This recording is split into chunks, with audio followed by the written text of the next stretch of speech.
इस नोटिफिकेशन के अंदर एक जो बहुत बड़ी चीज है जो लोगों को सताई हुई है और जिसके अंदर ये लॉ और डरकॉइन बनना चाहता है वो है कि पहले ये जो एट्रोसिटीज या इस तरह का कोई क्राइम या इस तरह का कोई रिमार्क होता था या इस तरह का जब उसको आप कॉग्निजेंस लेते थे तो वो एक कॉम्प्लिसिट होता था। यानी आप बात समझ के चलें कि कुछ हुआ है आपके साथ, कुछ एक्चुअल घटा है जिसकी वजह से उसको क्राइम माना जाए और किसी के खिलाफ कोई एक्शन लिया जाए। अब इसको इम्प्लिसिट कर दिया है। इम्प्लिसिट का मतलब आप समझ रहे हैं, इम्प्लिसिट का मतलब ये हो जाता है कि इवन अगर आपको ये लगता है तो भी ये क्राइम हो जाए। नमस्कार दोस्तों, आज सोसाइटी के अंदर एक बहुत ही गरमाया हुआ मुद्दा है जिसको सुन के हम भी बहुत शॉक हो गए कि भाई ये मोदी सरकार कैसे कर सकती है। Let us break it down. और ये मुद्दा है यूजीसी का मुद्दा। यूजीसी यानी कि यूनिवर्सिटी ग्रांट्स कमीशन, जो कि इंडिया की एक स्टैट्यूटरी बॉडी है जो कि एजुकेशन मिनिस्ट्री के अंदर आती है और इसके मंत्री हैं डॉक्टर प्रधान। अब क्या है कि यूजीसी के अंदर जो नए प्रावधान लागू हुए हैं इसने एक बहुत गहरी खाई डाल दी है जनरल कैटेगरी स्टूडेंट, स्वर्ण जाति और अनुसूचित जाति या बाकी जातियों के अंदर schedule caste, schedule tribe, OBC के बीच। देखिए क्या है, बेसिकली एक एजुकेशन सिस्टम, सोसाइटी या सरकार का सबसे बड़ा दायित्व ये होता है कि लोगों के बीच में, स्टूडेंट्स के बीच में, दोस्तों के बीच में, सोसाइटी के अलग अलग वर्ग के बीच में इस खाई को कम किया जाए, एक यूनिटी बढ़ाई जाए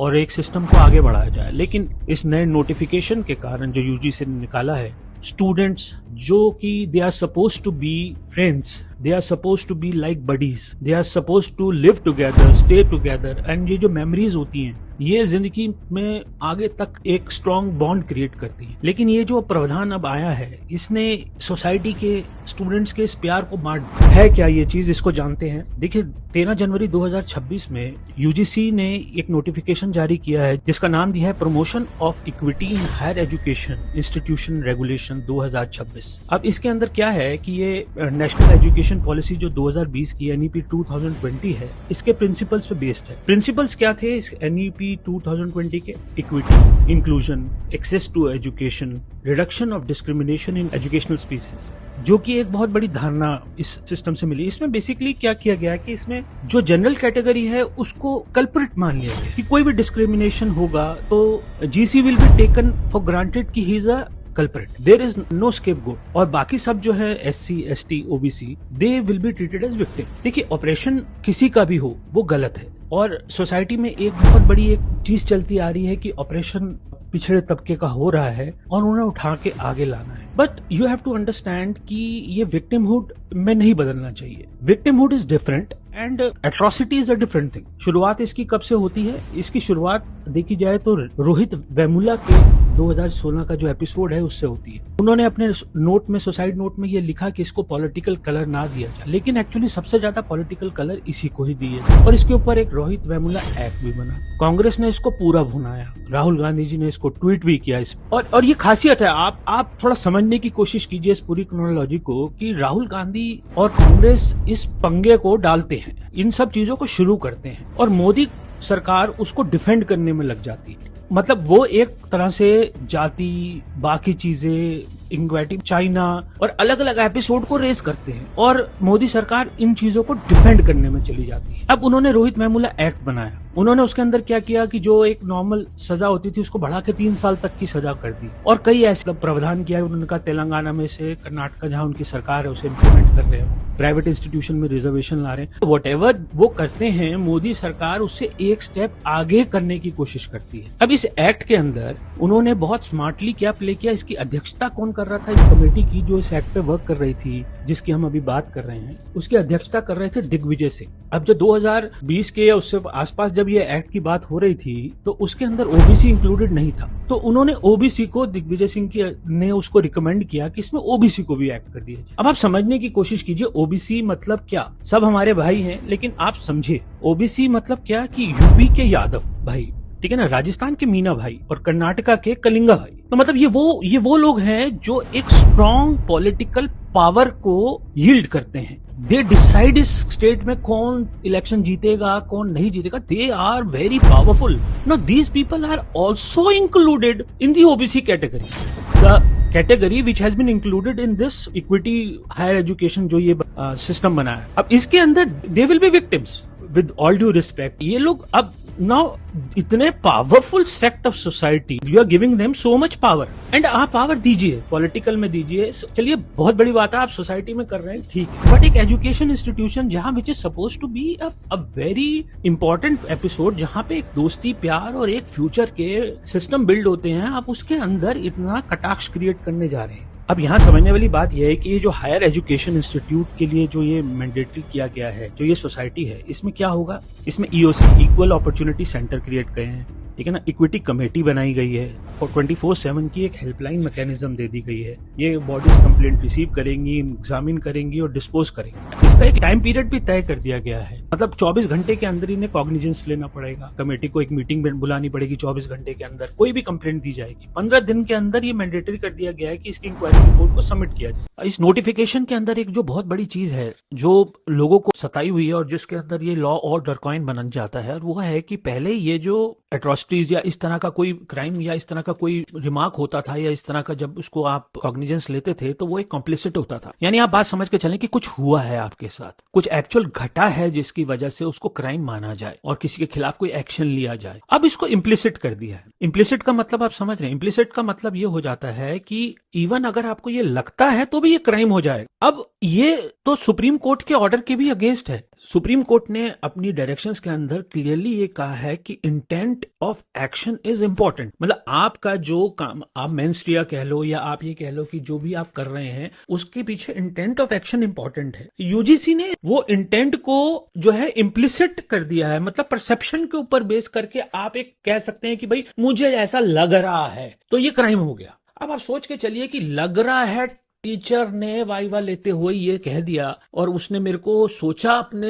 सपने के अंदर कि ये क्राइम है और वो क्राइम हो गया आपका शेड्यूल का, मतलब that has been converted into a crime. एक स्टूडेंट ने दूसरे स्टूडेंट को, एक रूम पार्टनर ने दूसरे को, एक बड़ी ने दूसरे बड़ी को लड़कपन में, बचपन मतलब अपनी आपस में जवानी में कोई बात बोल दी और उस बात को वो ये कह देता है कि इट इज इम्प्लिसिट, मतलब मेरे को परसेप्शन है कि इसने मेरे को मेरी जाति की वजह से ये बात बोली and it has become a crime. How draconian is it? अब सोचिए एक यूजीसी कोई प्राइवेट इंस्टीट्यूशन, क्योंकि ये हर इंस्टीट्यूशन के लिए जो एजुकेशन, हायर एजुकेशन सिस्टम है उसमें लागू है, तो आप सोचिए 15 दिन के अंदर जिसको रिपोर्ट देनी है और उसके ऊपर ये जोर डाल दिया गया है कि तुम्हारी यूनिवर्सिटी ग्रांट्स जो है इस पे डिपेंडेंट है, प्रिंसिपल पे एक्शन लिया जा सकता है। अब सोचिए इस पे कितना दबाव है कि 15 दिन के अंदर उसको ये रिपोर्ट देनी है कि भाई ये चीज हुई है कि नहीं हुई है, गलत हुआ है कि नहीं हुआ है, और अगर ये चीजें उस पर डिपेंड होंगी तो वो क्या किस तरह का एक ऑर्डर पास करे। अब और कमाल की बात जिसके पीछे समझ जाती, या इसको डरकॉइन लॉ बोल रहे हैं, आप उसको समझिए कि 2012 के अंदर जब ये जिसको अमेंड किया गया है उसके अंदर जो है देयर वाज अ प्रोविजन जिसके अंदर अगर ये कोई फॉल्स कंप्लेंट करता है तो उसको भी फाइन और सजा दी जा सकती थी। There was a question cover की, मतलब वो बच मतलब उसको थोड़ा डर रहे कि ये मैं गलत कंप्लेंट या वो सब ना करूं। अब वो हटा दिया गया, टोटल ये अम्ब्रेला को रिमूव कर दिया गया है। अब कोई चाहे उसको कोई द्वेष हो, लड़कपन में बच्चों के बीच में कोई झगड़ा हो जाए, टीचर ने कोई उसको पढ़ाने के लिए कुछ बोल दिया, या मतलब ये चीजें सब पे लागू है, स्टूडेंट में नहीं। मतलब ये जो पास हुआ है, ये पॉलिसी नोटिफिकेशन है, this applies to even teachers, faculty, employees, administration, वो स्टूडेंट्स। अब अगर सोचिए कि अगर एक टीचर पढ़ाते हुए डरेगा, एक वाइवा लेते हुए डरेगा, या उसको समझाते हुए ये सोचेगा कि भाई मेरे ऊपर ही उल्टा ना वो केस कर दे, तो कैसे चलेगा? तो this is a very wrong president. आप क्या दे रहे हैं पावर किसी को, और आप लोगों के बीच में प्यार दूर करना चाहते हैं या बढ़ाना चाहते हैं? अब यहाँ पे एक डिसिप्लिन मेंटेन करना, अब यहाँ पे कोई फॉल्स, मेलिशियस या मोटिवेटेड कंप्लेंट करे तो उसका क्या होगा? और ऐसा नहीं है कि ये अनडॉक्यूमेंटेड है। अभी थोड़े दिन पहले ही एक रिसेंट लखनऊ कोर्ट के अंदर फॉल्स SC/ST कंप्लेंट पढ़ने पर 3 साल की सजा थे। अब यहाँ पे एक डिसिप्लिन मेंटेन करना, अब यहाँ पे कोई फॉल्स, मेलिशियस या मोटिवेटेड कंप्लेंट करे तो उसका क्या होगा? और ऐसा नहीं है कि ये अनडॉक्यूमेंटेड है। अभी थोड़े दिन पहले ही एक रिसेंट लखनऊ कोर्ट के अंदर फॉल्स SC/ST कंप्लेंट पढ़ने पर 3 साल की सजा सुनाई गई। एक जज साहब को तो यहाँ तक बोलना पड़ गया कि आप इतने टाइम से नहीं लेके आ रहे हैं, और SHO को बुला के उन्होंने पूछा कि भाई ये जो कंप्लेंट हुई है, 2 साल से आदमी जेल में है, तो इसके खिलाफ क्या हो रहा है?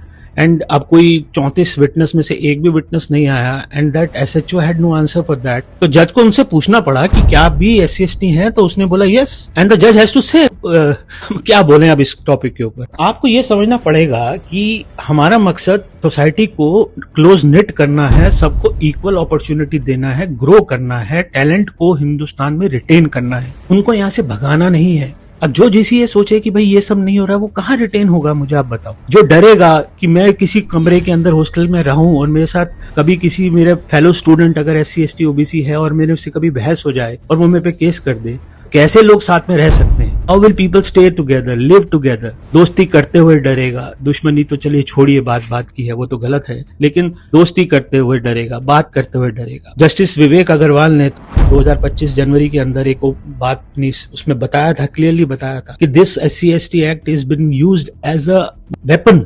Instead of getting justice for atrocities done against you, you are using it as a weapon to solve your personal problems, मतलब personal fights।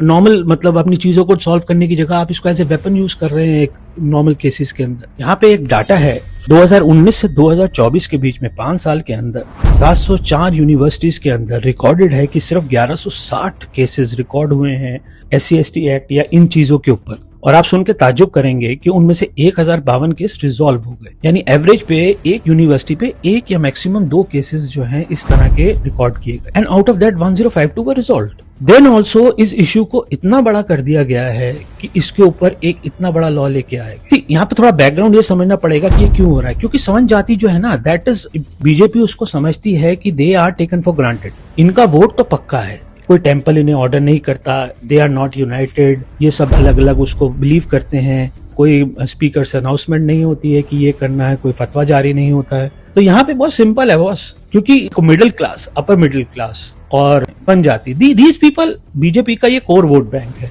And they have taken this for granted. भाई कोई दिक्कत नहीं, बाकी सबको कैप्चर करो, ये तो ऑलरेडी जेब में है, पॉकेट में है, और सच माने में इनके पास कोई ऑल्टरनेटिव भी नहीं है, because there is no alternative in the political circle also. क्योंकि बाकी सबके बात करें तो वो इनसे भी बढ़ के एक कदम आगे हैं। कहाँ गए वो बड़े बड़े भाषण, बटेंगे तो कटेंगे, बटोगे तो एक है तो सेफ है। Instead of uniting all Hindus together, you are trying to create a divide. एक सोसाइटी में डिवाइड क्रिएट हो रही है, हिंदू सोसाइटी में खासकर। क्या जनरल GC के सवर्ण जाति को डिस्क्रिमिनेशन नहीं होता? क्या उनको बातें नहीं बोली जाती? क्या आप भूल गए हैं कि वो जो ओपनली जितनी चीजें हो रही थी, तिलक तराजू तलवार, इनको मारो जूते चार,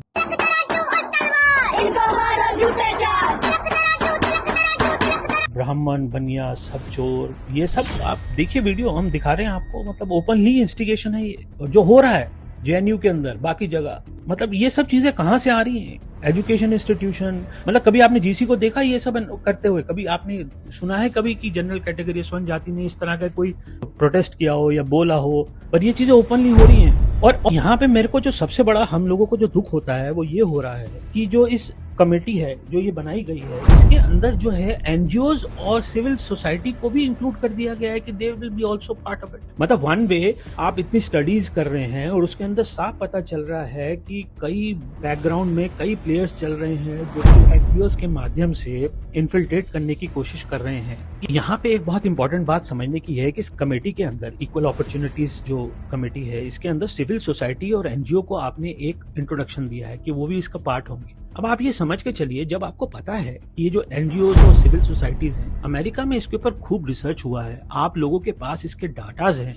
अभी थोड़े दिन पहले जो है इसके अंदर रुटगर्स यूनिवर्सिटी US की एक एकेडमिक रिसर्च ने मेंशन किया है कि कास्ट बेस्ड जो इंडिया के अंदर है वो इतना सब कुछ हो रहा है। तो उन्होंने बकायदा बताया है कि ब्राह्मण्स को या अपर कास्ट को टारगेट किया जा रहा है, they are been portrayed as Nazis. तब उन्होंने ये क्लियरली अपनी रिपोर्ट में बताया है, दे आर ट्रीटिंग ब्राह्मण्स या upper caste versus rest of the schedule caste, मतलब उन्होंने उसको नाजी और जूस के साथ कंपेयर किया है। और यहाँ पे इतना बड़ा प्रोपेगेंडा है, आप कैसे मेंटेन करेंगे? कौन से NGOs कहाँ इन्वॉल्व हो रहे हैं? Why you are making things so complicated? Why you are adding so much layers? Why you are giving power to those people, those NGOs, और वो जहाँ आपको एक second, third, fourth layer of उसको आपको चेक करना पड़े कि कहाँ पे कौन से सही लोग एंटर कर रहे हैं, नहीं कर रहे हैं। आप उसको कल्प्रिट बनाए जा रहे हैं, मतलब, और आप इक्विटी स्क्वाड क्रिएट कर रहे हैं।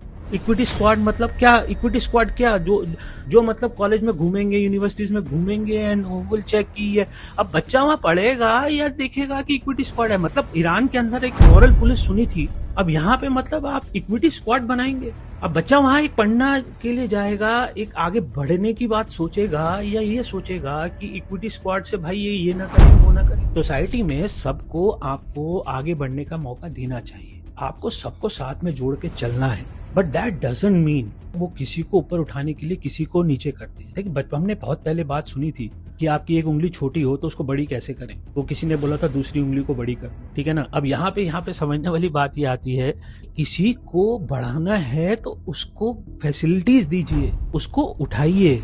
दूसरे को नीचे दिखा के या दूसरे को कल्प्रिट दिखा के या ऑलरेडी उसको एक तमगा देके कि तुम ही गुनहगार हो, उससे नहीं चलेगा। All have to be together, live together and move together towards better India, towards better Bharat. Talent को रिटेन कीजिए, सब साथ में जुड़िए। ये एक छोटा सा सोच थी जो आपके साथ शेयर करना चाहते थे। बाकी आप बताएं कि इस टॉपिक पे आपकी क्या राय है, और इस मुद्दे पे अगर आप कोई मैसेज देना चाहें मोदी सरकार को या उस मंत्री को या उन लोगों को जो इस कमेटी के अंदर शामिल थे जिन्होंने ये डिसाइड किया, तो अपने विचार जरूर व्यक्त करें। जय हिंद, जय भारत, वंदे मातरम।